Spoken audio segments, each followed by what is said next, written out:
കഴിഞ്ഞ ദിവസം ഒരു ലേഡി ഒരു കംപ്ലൈൻറ്റുമായിട്ട് എൻ്റെ അടുത്ത് വന്നു. അവരുടെ ഹസ്ബൻഡ് അവരെ സ്വാപ്പിങ്ങിന് ഫോഴ്സ് ചെയ്യുന്നു എന്നുള്ളതായിരുന്നു അവരുടെ കംപ്ലൈൻറ്റ്. എന്താണ് ഈ സ്വാപ്പിംഗ്? പലർക്കും അത്ര ഫെമിലിയർ അല്ലാത്തൊരു ടേമാണ്.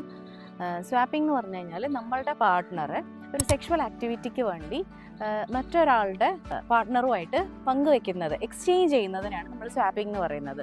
അത് ചിലപ്പോൾ ഗേൾ ഫ്രണ്ട് ആവാം, വൈഫ് ആവാം, അല്ലെങ്കിൽ ബ്രദേഴ്സിൻ്റെ വൈഫിൻ്റെ ഇടയിലാവാം. അങ്ങനെ പല രീതിയിലൊക്കെ ഈ ഒരു എക്സ്ചേഞ്ച് നടക്കാറുണ്ട്.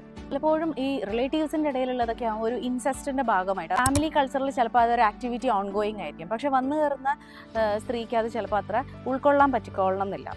ഇത്തരത്തിലുള്ള ആക്ടിവിറ്റിക്ക് തൻ്റെ പാർട്ട്ണറെ ഫോഴ്സ് ചെയ്തിട്ടാണ് പലപ്പോഴും സമ്മതം വാങ്ങാറ്. അത് ചിലപ്പം അവരെ മാനസികമായിട്ടോ ശാരീരികമായിട്ടോ പീഡിപ്പിച്ചിട്ടാവാം, അല്ലെങ്കിൽ ഡിവോഴ്സ് ചെയ്യുമെന്ന് പറഞ്ഞ് ഭീഷണിപ്പെടുത്തിയിട്ടാവാം, കുട്ടികളെ ബുദ്ധിമുട്ടിച്ചിട്ടാവാം, കുട്ടികളെ കൊന്നുകളയും. അങ്ങനെ പല രീതിയിലൊക്കെ ആയിരിക്കും ഈ സമ്മതം എടുക്കുന്നുണ്ടാവാം. ചിലപ്പം തൻ്റെ ഭർത്താവിനെ വിഷമിപ്പിക്കേണ്ട, അല്ലെങ്കിൽ ആൾക്ക് തന്നോടുള്ള ഇഷ്ടം കുറഞ്ഞു പോകുമെന്ന് വിചാരിച്ചിട്ടും ഇതിന് സമ്മതം കൊടുക്കുന്നവരുണ്ട്. ഇതിൻ്റെ ഒരു പ്രശ്നം എന്താണെന്ന് വെച്ച് കഴിഞ്ഞാൽ പല ആളുകളെയും ഇത് മാനസികമായിട്ട് വല്ലാതെ തളർത്താറുണ്ട് എന്നുള്ളതാണ്. ഒരു സൈക്യാട്രിക് ഇഷ്യൂസിലോ അല്ലെങ്കിൽ ഒരു സൂയിസൈഡിലോ ഒക്കെ വരെ ഇത് കൊണ്ടെത്തിക്കാറുണ്ടെന്നുള്ളതാണ്. ഇത് സംബന്ധിച്ച് ഒരുപാട് കേസുകൾ ഇന്ത്യയുടെ വിവിധ ഭാഗങ്ങളിൽ റിപ്പോർട്ട് ചെയ്തിട്ടുണ്ട്. അപ്പോൾ ഇതൊരു ജാമ്യമില്ലാത്ത കേസാണെന്നുള്ളത് നിങ്ങൾ മനസ്സിലാക്കുക. അപ്പോൾ ഇത്തരത്തിൽ എന്തെങ്കിലും ഒരു പ്രോബ്ലം നിങ്ങൾ അനുഭവിക്കുന്നുണ്ട്, ഏതെങ്കിലും ഒരു രീതിയിൽ പ്രഷർ നിങ്ങൾക്ക് ഉണ്ടെങ്കിൽ തീർച്ചയായിട്ടും നിങ്ങൾ ഏറ്റവും നിയറസ്റ്റ് പോലീസ് സ്റ്റേഷനിൽ വനിതാ പോലീസിൽ റിപ്പോർട്ട് ചെയ്യാം. അതുപോലെ തന്നെ നിങ്ങൾക്ക് ഡൊമസ്റ്റിക് വയലൻസോ അല്ലെങ്കിൽ സെക്ഷുവൽ അസോൾട്ടിൻ്റെ ഒക്കെ ഹോട്ട്ലൈൻ നമ്പറിൽ നിങ്ങൾക്ക് കോൺടാക്ട് ചെയ്യാം. ആ കോൺടാക്ട് നമ്പർ ഞാൻ താഴെ കൊടുക്കുന്നുണ്ട്.